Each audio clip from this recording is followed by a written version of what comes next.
सनातन जी कहते हैं, ब्राह्मण सुनो, अब मैं तुम्हें पंचमी व्रत कहता हूँ जिसका भक्ति पूर्वक पालन करने पर मनुष्य संपूर्ण कामनाओं को प्राप्त कर लेता है। चैत्र के शुक्ल पक्ष की पंचमी तिथि को मत्स्य जयंती कहते हैं। इससे भक्तों को मत्स्य अवतार विग्रह की पूजा और तत्व संबंधी महोत्सव करने चाहिए। इसे श्री पंचमी भी कहते हैं।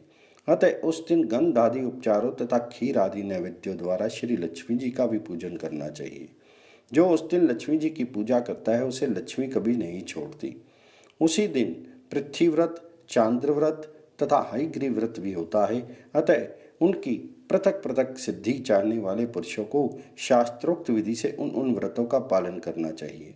जो मनुष्य वैशाख मास की पंचमी को संपूर्ण नागगणों से युक्त शेष नाग की पूजा करता है वे मनवांछित फल पाता है। इसी प्रकार विद्वान पुरुष ज्येष्ठ की पंचमी तिथि को पितरों का पूजन करते हैं। उस दिन ब्राह्मण भोजन कराने से संपूर्ण कामनाओं और अभिष्ट फल की प्राप्ति होती है। आषाढ़ शुक्ल की पंचमी को सर्वव्यापी वायु की परीक्षा की जाती है। गांव से बाहर निकलकर धरती पर खड़ा रहें और वहां एक बांस खड़ा करें। बांस के डंडे के अग्रभाग में पंचांगी पताका लगा लें। तदंतर बांस के मूल भाग में सब दिशाओं की ओर लोकपालों की स्थापना एवं पूजा करके वायु की परीक्षा करें।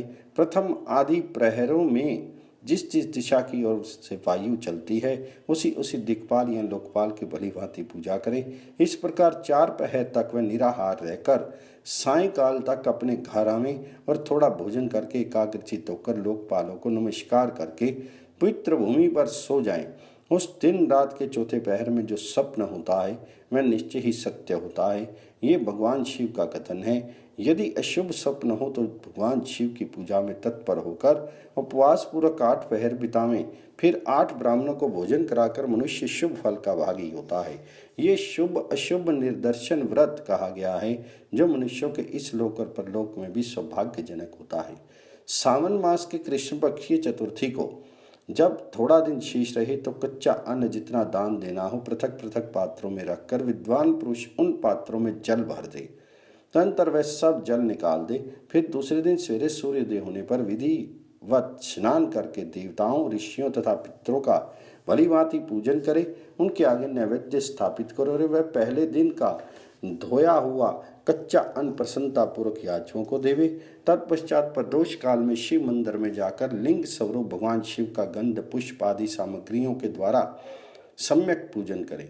फिर सहस्त्र या 100 बार पंचाक्षरी विद्या नमः शिवाय का जप करे। तदंतर उसका स्तवन करे। फिर सदा अन्न की सिद्धि के लिए भगवान शिव से प्रार्थना करे। इसके बाद अपने घर आकर ब्राह्मण आदि को पकवान देकर स्वयं भी मौन भाव से भोजन करे। यह अन्न व्रत है। मनुष्यों द्वारा विधि पूर्वक इसका पालन होने पर यह संपूर्ण अन्न संपत्तियों का उत्पादक और परलोक में सद्गति देने वाला होता है।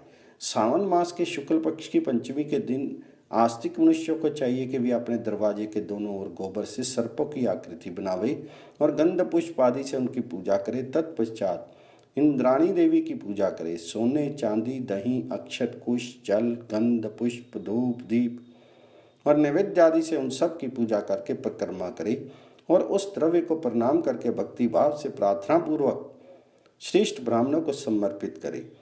इस प्रकार भक्ति भाव से द्रव्य दान करने वाले पुरुष पर स्वर्ण आदि समृद्धियों के दाता धन अध्यक्ष कुबेर प्रसन्न होते हैं। फिर भक्ति भाव से ब्राह्मणों को भोजन कराने के पश्चात स्वयं भी स्त्री, पुत्र और सगे संबंधियों के साथ भोजन करे।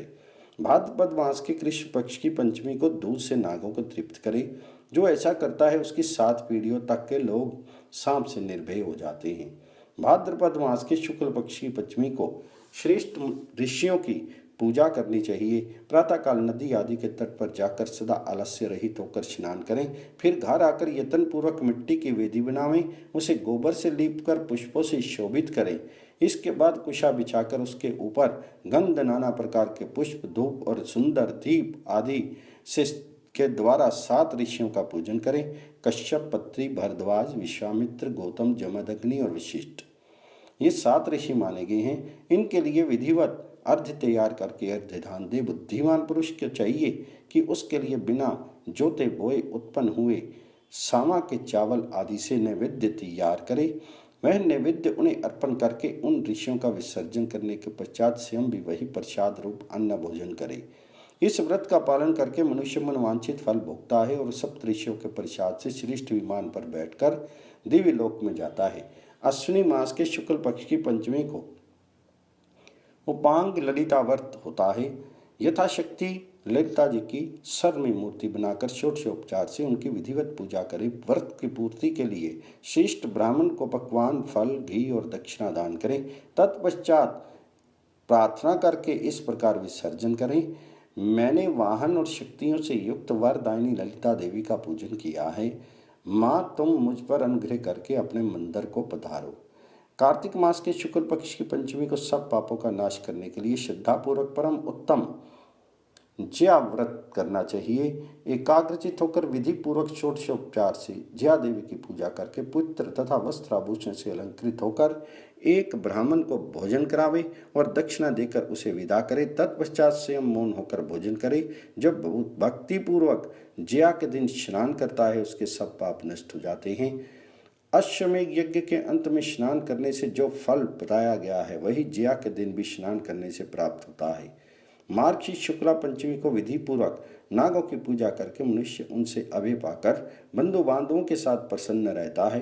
पौष मास के शुक्ल पक्ष की पंचमी को भगवान मधुसूदन की पूजा करके मनुष्य मनोवांछित कामनाओं को प्राप्त कर लेता है। इसी प्रकार माघ और फागुन के लिए समझना चाहिए। प्रत्येक मास के शुक्ल और कृष्ण पक्ष में भी पंचमी को पितरों और नागों की पूजा सर्था उत्तम मानी गई है।